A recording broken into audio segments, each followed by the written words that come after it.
아니 지금 거기까지 거의 생각하고 있으니 지금 그 말을 아끼고 있는 거 아닌가 생각합니다. 그리고 기본적으로 더 위험한 거는 한반도, 유사시, 한반도 계속 일본에서 얘기하고 있지만 유사시 한반도에 전시 작전권은 미국한테 있어요. 그렇죠. 그래서 우리가 뭐 우리 정부가 원하지 않는 한 우리 국민이 우리 국민이나 정부는 아무도 원하지 않아. 국민들은 아무도 원하지 않으나 아무도 원하지 않더라도 유사시 돌출 행동 시 미국의 요구에 따라서 아베가 그냥 들어올 수 있습니다. 자위대가 그냥 들어올 수 있습니다. 그렇죠. 우리의 이익과 우리의 의사와는 무관하게. 그렇죠. 그것은 아니 근데 더 그 무식한 질문. 예. 집단적 자위권이 없으면 그 아프간 파견도 하고 했었잖아요, 일본이. 예, 했었죠. 미일 안전보장 관계가 있기 때문에 미국이 한반도에서 너희가 좀 그 군사력으로 필요하니 이러저러한 군사 외적인 거로 한반도 들어가라 라고 하면 못 들어왔나요? 그 이전의 법들은 아무리 법이 만들어졌어도 개별적 자위권이라는, 즉 그 일본이 공격 않고. 받았을 때 예. 또는 일본은 공격을 받아도 현재 교전하지 전쟁으로 않고. 간 게 아니고 부흥이라든지 경제 개발이라든지 지원을 위해서 간 거기 때문에 개별적 자위권의 범위를 일체 벗어나지 않는 범위 내에서의 자위권의 행사를 인정한 거죠. 그렇지만 이번에 내각 결의라는 것은 말 그대로 가서 공격을 하면 공격도 할 수 있고, 그리고 같은 동맹국들이 공격을 받으면 일본도 똑같이 동맹국으로 공격을 하고, 말 그대로 세계 어느 전쟁이든지 전쟁에 적극적으로 개입할 수 있는 길이 열린 거네. 개입이죠. 그러니까 이게 헌법 구조가 그것을 막고 있다고 지금까지 해석을 했는데, 그렇게 하는 행동도 헌법 구조 내 범위 내에서 하도록 해석을 바꾼 거죠. 구한말에 뭐 윤호 사건도 있고 몇 가지 사건이 있었는데 상선이 처음에 가지 않습니까? 프랑스나 미국 상선이 그 앞에 그렇죠. 얼쩡얼쩡 가다가 포 쏘고 그러면 니네가 우리를 공격했다. 우리 그렇죠. 자국민을 공격했기 때문에 자국민을 보호하기 위해서 전쟁을 일으키지 않습니까? 그렇죠. 아베가 계속 요새 얘기하고 있는 게 미국 선박을 지키기 위해서 배 하나 어디 그냥 지나가다 이게 돌출 행동을 여기에서 저지르고 그리고 일을 저지를 수도 있어요. 그게 그러니까 지금 이 아베가 아베 수상이 어제 7월 1일 날 집단적 자위권의 이후에 기자회견 했을 때 걸려진 사진, 그리고 그 이전에도 설명을 했을 때 항상 쓰고 있는 사진이 미군 함대에 아이를 등에 업고 그리고 여자아이하고 함께 구출하는 이 장면은 실질적으로 왜 위험하냐면 집단적 자위권의 개념을 잘못 쓰고 있는 거예요. 집단적 자위권이라는 것은 말 그대로 미국이 한국 전쟁이 일어났다. 미국이 전쟁에 개입을 한다. 여기에 한국을 지원하기 위해서 미국과 함께 공식적으로 요청을 하는 어떻게 보면은 거대한 군사작전의 개념인 거죠. 근데 지금 현재 아이를 구출한다는 것은 현재 주변 사퇴법이라든지 자위대법만 가지고도 충분히 가능한 범위네요. 민간인을 이렇게 구출한다는 것은. 그런데 왜 그 사진을 보여주냐면 그게 일본 시민들이라고 국민들에게 심정론과 동정론을 불러일으킨다는 거죠. 그러니까 지금 현재 아베의 전략이라는 것은 실질적인 집단적 자위권의 개념을 오용을 하면서 국민들에게 동정론을 불치고, 또 하는 가지는 적극적 평화론이라는 걸 이야기하지 않습니까? 이게 바로 공격을 당하기 전에 나가는 게 적극적 평화다. 그렇죠. 근데 실질적으로 적극적 평화제라는 것은 우리가 말하면은 어떤 사회 개발도상국도 그렇지만 구조적인 폭력이 존재하죠, 사회 내에. 이런 것들을 단지 분쟁만을 일단 멈추는 게 아니고 그 사회 내에 여러 차별들을 다 없애는, 구조적 폭력까지를 없애는 것을 우리가 적극적인 평화주의라고 이야기를 하는 거예요. 그렇지만 지금 아베는 선제 공격을 적극적인 평화주의다라고 하는 군사 여러 가지 정치 개념을 악용을 하면서 지금 현재 이 사태를 몰고 가고 있기 때문에 이게 지금 아베 정권의 가장 위험한 거죠. 과장하자면 그렇죠. 이것은 어떻게 보면은 파시즘이고 손동주의인 거죠. 그렇죠. 과장하자면 저기 인사동에서 일본 친구들하고 우리하고 시비가 붙었어. 그래서 팼어. 누가? 일본 애들을? 일본 애들 팰 수도 있지. 그렇지. 팼어.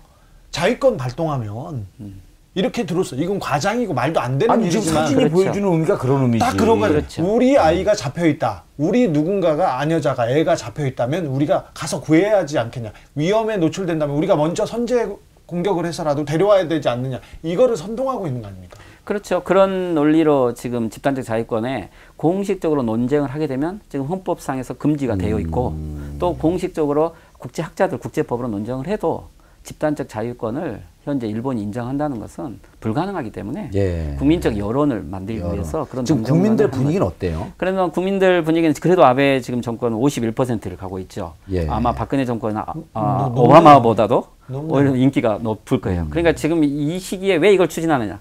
지금의 이 지지율 가지고는 그래도 밀어붙일 할 수 수 있다라는 거고, 또 하나 문제는 이 아베를 지지하는 이유가 뭐냐고 보면 하나는 강한 리더십처럼 보인다. 두 번째는 다른 대안 카드가 없다. 지금 문제는 야당에 11개 정도 야당이 있죠. 그중에서 사회당과 공산당은 합쳐도 4% 5%밖에 지지가 안 되기 때문에 실질적으로 지금 사회당 현재 공산당이 너무 무너졌어요. 그렇죠. 그러니까 우리가 이제 특히 이제 일본이 일본의 민족주의가 예. 일본의 민족주의가 기본적으로 해외 팽창형 민족주의 아니니까 그러니까 그 내부를 단결시키려고 할 때 외침을 하고 이게 이제 임진왜란 때도 전통적으로 그렇죠. 이렇게 보여준 그 민족성인데 지금도 보면 집단적 자위권이라고 하는 게 정말 그 한반도에 진출하고 미국과 함께 세계 요소에 나가서 군사행동을 하고 군사행동의 첫 번째 목적은 한반도 아니에요 무조건. 그렇죠. 그리고 북한이 미사일 갖고 늘 언제든지 자기들을 공격할 수 있을 것이다라고 하는 이런 공포감, 그렇죠. 공포감이 있고 또 한반도에 진출하고 싶어하는. 네. 그래서 실제로 한반도에 진출하고 싶은 게 먼저 목적인지 아니면 일본 내에 51% 지지를 갖고서 이런 강력한 모습으로 보이면서 좀 더 지지율을 올려서 아베 정권이 좀 더 장기 집권하려고 하는 내치용인지 진짜 국내용인지 국외용인지 진짜 그렇죠. 야심이 있는지. 오랜만에 정리된 질문이 왔네요. 그러면 정리 질문을 좀 이렇게 좀 해. 조용히 좀. 네, 교수님. 꼭 형한테 꼭 까불기나 하고. 조용히 해 좀. 메이지 유신이 일본에 1868년에 있었지 않습니까? 네. 메이지 유신이 내건 것은 부국강병론이었죠.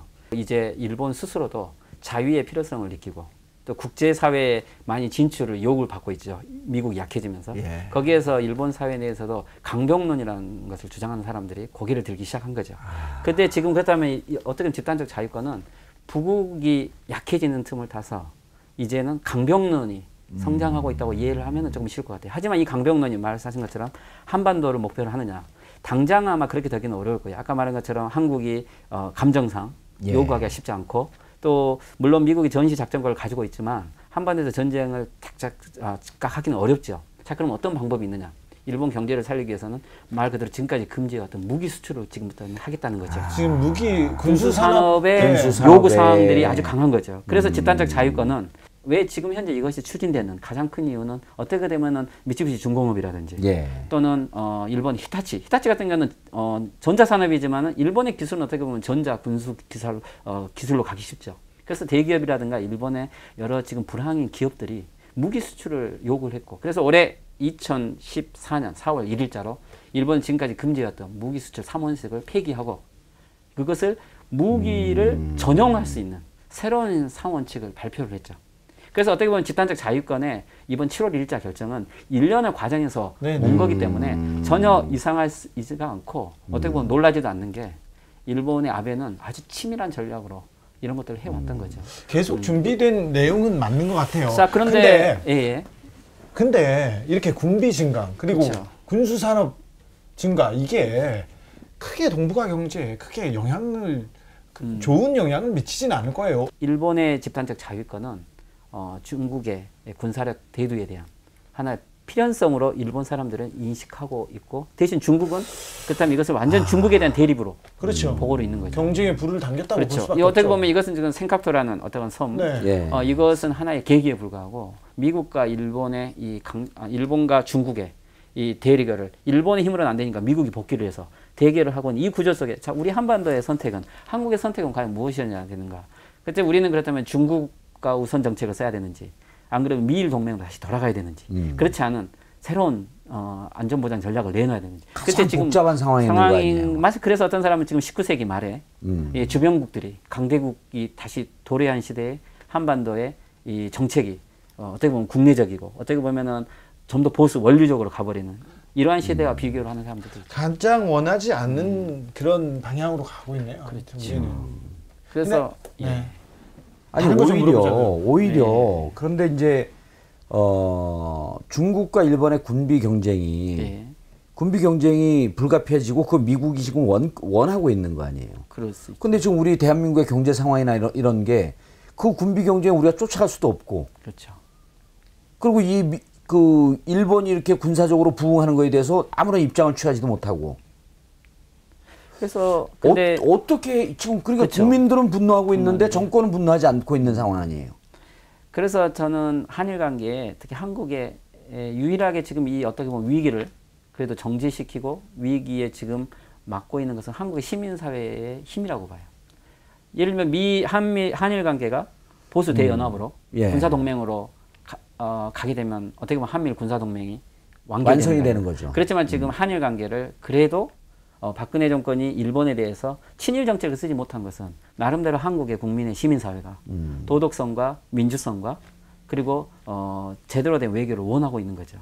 그래서 쉽게 당신 아까 얘기 잘했네. 문창극을 세운 게 이 집단적 자위권으로 가기 위한 초석 같은 초석. 굉장히 좋은 카드였어요. 어찌 보면 그러니까. 일본이나 미국의 입장에서는 그렇게 맹목적이고 앞뒤 안 가리는 그런 이건 보수라고 얘기를 할 수 없는 친일파들이 필요한 거예요. 구한말에 친일파가 나라를 말아먹듯 또 한 번에 친일파가 필요했던 거예요. 아니 실제로 문창극 떴을 때요. 우리 국민들이 놀라울 정도로 사실은 친일 세력이 그렇게 많은 줄 몰랐던 거예요. 보수의 맨얼굴입니다. 맨얼굴. 그 민낯이 딱 공개가 됐는데 문창극을 국민들이 보기에는 다 반대할 것 같았지만 실질적으로 보수를 위장하고 있었던 이 친일 세력들이 고개를 들면서 문창극을 보호해야 된다라고 하는 이 분위기가 이 보수라고 하는 쪽에서 막 본물 터지듯이 터졌어요. 그러니까 한국의 친일 세력이 그렇게 많이 은폐되어 있었던 거예요. 박근혜 대통령이 이제 지명 철회를 하려고 주저했을 때 박근혜 대통령한테 비난하고 나서면서 문창극 지키기에 나섰던 사람들이 굉장히 많습니다. 30%, 40%에 육박합니다. 자기들이 박근혜도 못 믿겠다. 이제 신당을 만들어야 되겠다. 그냥 친일 신당을 만들겠다는 거예요. 그래서 저는 그 한국 정세라는 것은 물론 국내적인 문제로 보이지만 한국 문제는 항상 국제적으로 봐야 된다고 봐요. 그것은 맞습니다. 지금 단지 이 어떻게 보면 보수 세력이 등장하는 한국만의 상황이 아니죠. 일본도 역사 교과서를 다 바꾸고 철저하게 보수화된 세력들이 전면으로 등장하고 타이완도 대만도 지금 그런 상황이죠. 역사를 다시 부정하려는 이런 보수 세력들이 등장하고 있고 중국도 친일이 고개를 들기 시작을 해? 마찬가지죠. 지금 북한도 내부적으로 보면 그런 상황 아닐까요? 그래서 어떻게 보면은 이 지금 동아시아에 왜 보수 세력들이 어떤 형태로 등장하고 있는가? 저는 한국의 모습은 다른 나라에서도 똑같이 일어나고 있다고 생각을 하시는 게 좋아요. 그래서 심각하네. 우리의 한반도 문제는 절대 국내적인 문제가 아니죠. 알겠습니다. 저는 이제 가야 되니까 빨리 몇 가지만 물어보겠습니다. 일본이요. 일본 정부는 믿을 수가 없어요. 후쿠시마 원전 이후엔 더 믿을 수가 없어요. 여기에서 스시 먹어도 됩니까?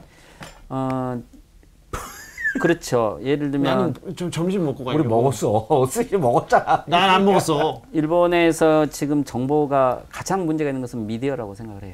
네. 진실을 보도하지 못하는 구조가 되어 있죠. NHK가 분신 사건을 보도를 안 하잖아요. 그렇죠. 그래서 지금 현재 일본은 이 미디어도 문제가 있지만 헤이트 스피치라고 그러죠. 혐한 데모.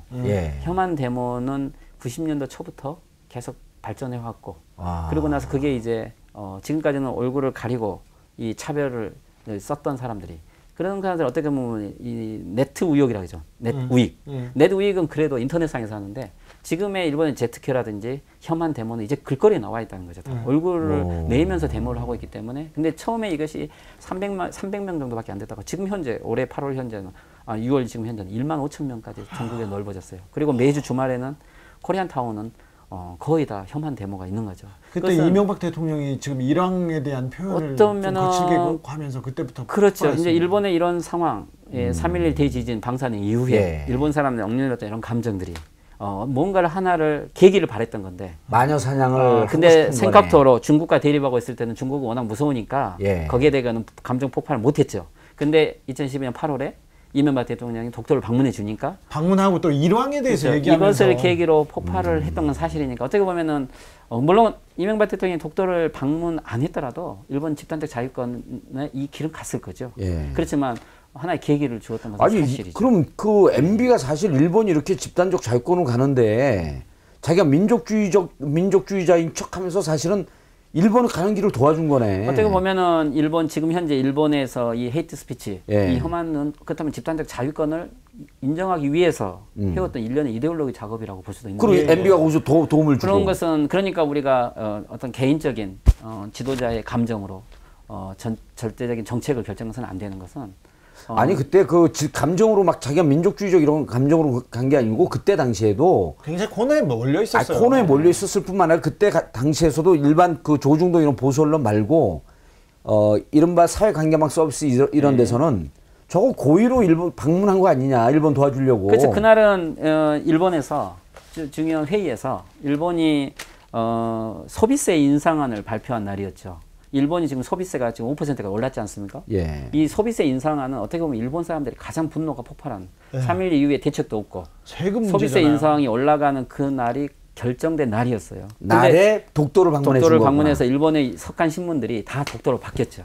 근데 당시에 물론 이명박 대통령은 이상득 형이라든지 몇몇 분들이 구속이 돼서 말 그대로 코너에 몰려 있었고, 그렇지만 일본에서는 어떻게 보면 보수 세력으로는 가장 절호의 찬스가 그건 준비된 거예요. 그럼 네, 그래서 뼛속까지 친밀하고 하는데 한일 간의 관계는 그래서 모르겠어요. 개인적인 관계도 다 한일 간은 구조적인 관계 있고 한일 간의 관계 문제는 그래서 한 나라의 문제가 아닌 거죠. 어떻게 대응해야 됩니까 우리가?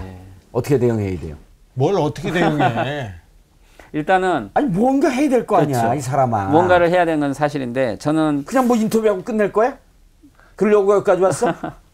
몇 가지 입장에서 바꿔야 될 것 같아요. 첫째는 물론 박근혜 대통령이 아베 수상을 만나기는 쉽지 않지만 계속 그것은 북핵 문제도 마찬가지지만 무조건 대화를 하지 않는다고 거기가 해결되는 건 아니죠. 그것은 어떻게 보면 방치인 거죠. 예.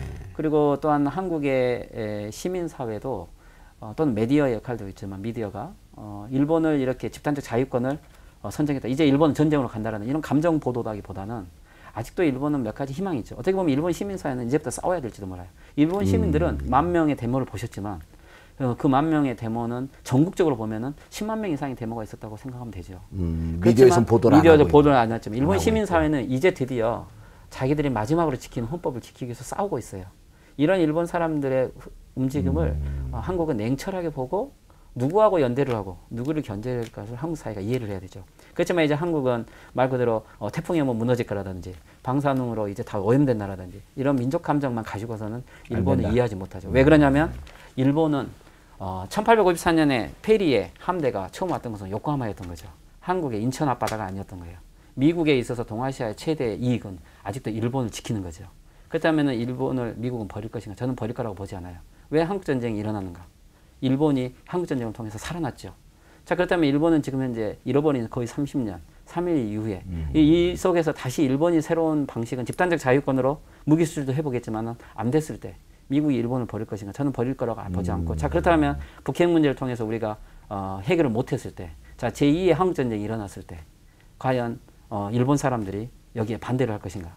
반대를 못하는 상황이 되겠죠. 한국전쟁에 특수 경기를 통해서 이익을 얻었다면. 물론 단순하게 한국전쟁이 바로 일어날 것 같지는 않지만 일본은 한국을 통일을 시킬 힘은 없지만 한국을 통일을 시키지 않고 한국의 여러 불행을 이익을 얻는 나라인 것은 사실이죠. 그래서 우리는 일본을 방치를 해서는 안 되는 거죠. 우리에게 어떻게 보면은 일본이란 나라는 싫든 좋든 우리가 일본하고 시민연대를 해서 일본 사회하고 연대를 했을 때 어떻게 보면 일본 시민사회운동 세력과 여러 세력과 연대를 했을 때 한반도에 동아시아에 새로운 길을 만들 수 있는 거지. 일본 사회를 방치하게 되면 그것은 또 하나의 답이 있네. 일본은 남북 관계가 개선이 되면 남북이 우호적 관계로 가게 되면 일본이 집단적 자유권이 실질적으로 무력화될 수밖에 그렇죠. 없네. 통일은